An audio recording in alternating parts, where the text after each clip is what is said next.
Welcome back, everybody. So I'm going to share with you what I am planning to grow on my 10-week mark before my last frost, and that is February 5th.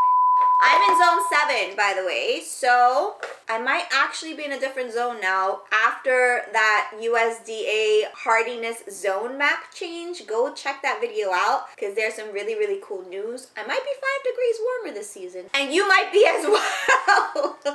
So is my 10-week mark. Let's get into it. I am growing the white bunching onions. Believe it or not, these are cold tolerant, so I usually like to get them in the ground like end of March. They're 70 days to maturity.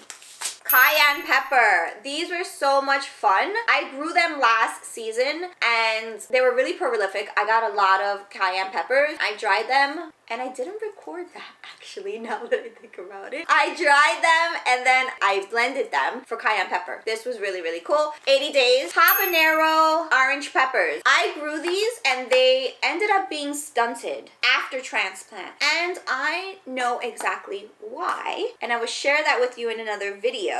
My companion planting video, check that out for peppers. I have a whole series on companion planting for peppers, and I did a big mistake. Learn from me. Coral bell peppers, 75 to 80 days to maturity. Poblano peppers, I love these. Yellow wonder bell peppers, 75 to 80 days. And then you have the California Wonder Bell Peppers. These are 75 days to maturity. So I usually plant these earlier in the season. I love these Cherokee heirloom tomatoes. Hot Thai hot peppers. These are really, really hot.